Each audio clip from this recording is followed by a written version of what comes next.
साल 1991 भारत उस वक्त कंगाल होने के कगार पर था, लेकिन नरसिम्हा राव सरकार और उस वक्त के फाइनेंस मिनिस्टर मनमोहन सिंह ने लाइसेंस राज को खत्म कर लिबरलाइजेशन पॉलिसी को अपनाया और दुनिया की बड़ी बड़ी कंपनियों के लिए भारत के दरवाजे खोल दिए गए, जिसके बाद भारत में प्राइवेट कंपनियों का सिक्का चल निकला और इस तरह देश में जन्म हुआ एक नई तरह की मिडिल क्लास का। और इसी मिडिल क्लास को टैकल करने के लिए भारत में शॉपिंग मॉल्स का कल्चर शुरू हो गया। दिल्ली, मुंबई, हैदराबाद और चेन्नई के साथ साथ छोटे छोटे शहरों में भी शॉपिंग मॉल्स खुलने शुरू हो गए, जहां लोग लाइनों में खड़े रहकर भी सामान खरीदते दिखाई देते थे।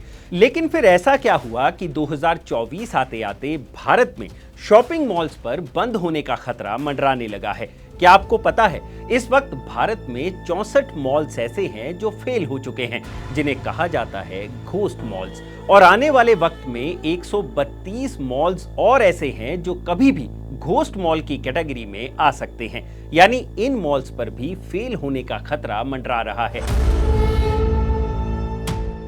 हाल ही में भारत में शॉपिंग मॉल्स के हालातों को लेकर थिंक इंडिया थिंक रिटेल 2024 के नाम से एक रिपोर्ट आई है, जिसे real estate consultancy firm Knight Frank India ने जारी किया है। इस रिपोर्ट में यह दावा किया गया है कि कैसे भारत में कई शॉपिंग मॉल्स बंद होने के कगार पर हैं। तो इस वीडियो में बात होगी इसी रिपोर्ट पर।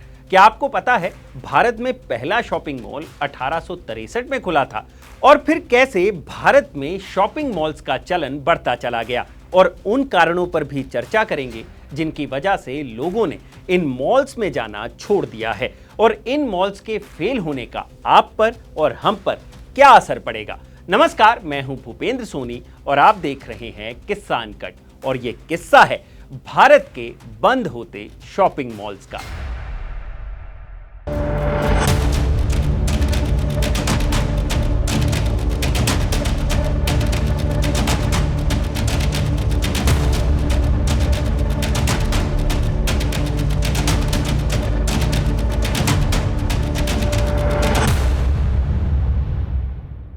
वीडियो शुरू करने से पहले आपसे एक रिक्वेस्ट है। काफी मेहनत और रिसर्च से हम ये वीडियोस आप तक लेकर आते हैं।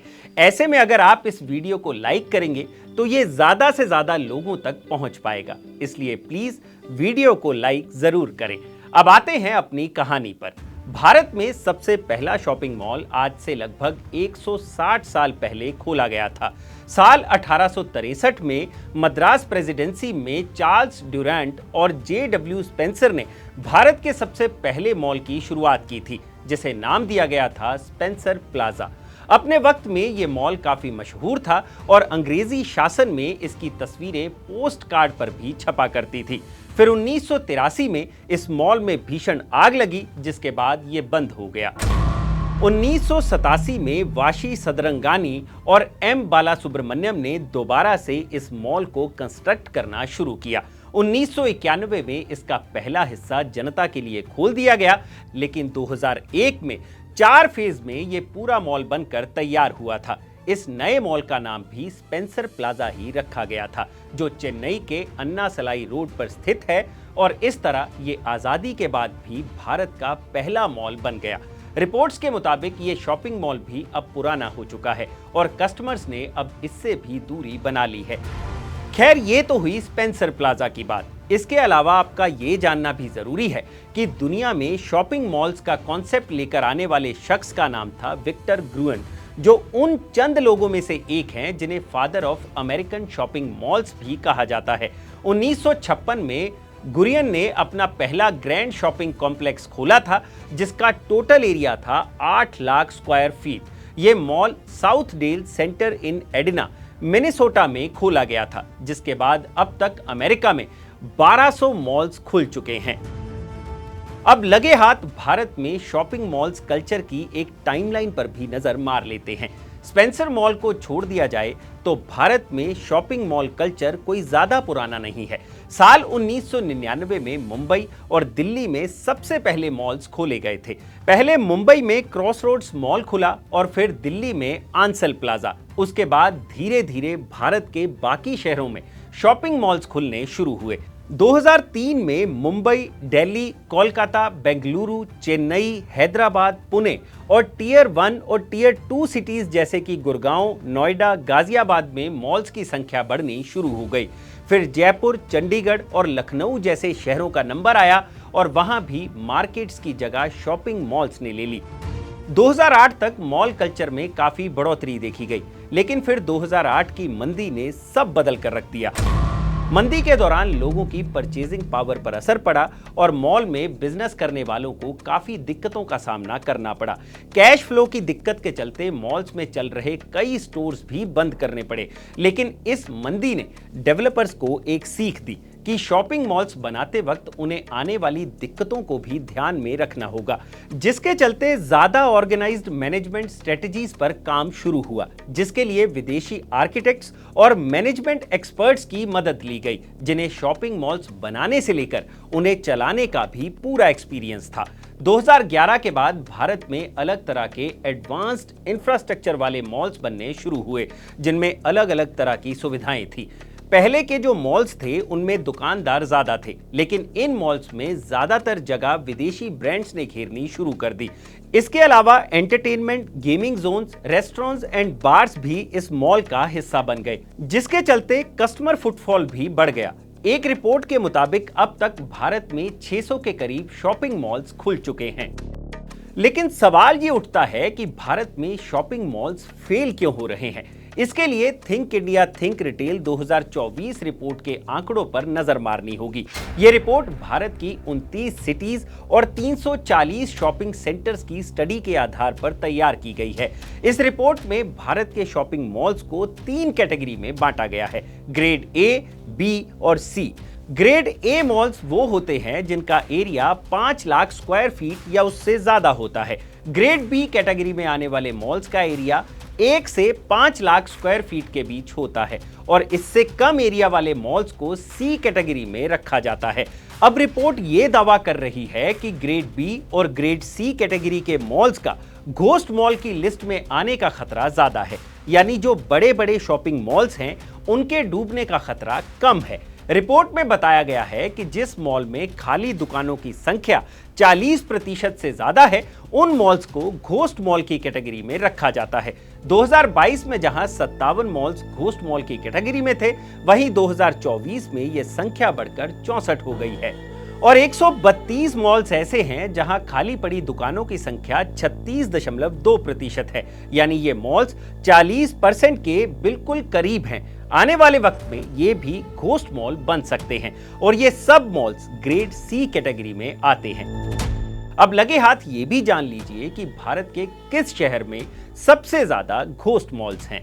इस लिस्ट में दिल्ली एनसीआर नंबर 1 पर है, जहां 21 घोस्ट मॉल है। दूसरे नंबर पर बेंगलुरु है, जहां घोस्ट मॉल्स की संख्या 12 है। मुंबई में 10, कलकत्ता में 6, हैदराबाद में 5, अहमदाबाद में 4, चेन्नई और पुणे में 3 घोस्ट मॉल्स हैं। रिपोर्ट में यह भी दावा किया गया है कि कई ऐसे मॉल्स भी थे जिन्हें या तो रेजिडेंशियल और कमर्शियल प्रोजेक्ट्स में बदल दिया गया है या फिर उन्हें बेच दिया गया, यानी घोस्ट मॉल्स का नंबर और भी ज्यादा हो सकता था। यहां यह भी जान लीजिए कि घोस्ट मॉल्स की वजह से कितना नुकसान हो रहा है। रिपोर्ट के मुताबिक इन 64 शॉपिंग मॉल्स में 13.3 मिलियन स्क्वायर फीट एरिया खाली है, जिसकी वजह से साल 2023 में डेवलपर्स को 6,697 करोड़ रुपए का नुकसान हुआ है। लेकिन ये मॉल्स फेल क्यों हुए? सीधे शब्दों में बात करें तो अब लोग बड़े बड़े मॉल्स में ही जाना पसंद करते हैं, जिसकी वजह से छोटे मॉल्स का बिजनेस लगातार चौपट हो रहा है।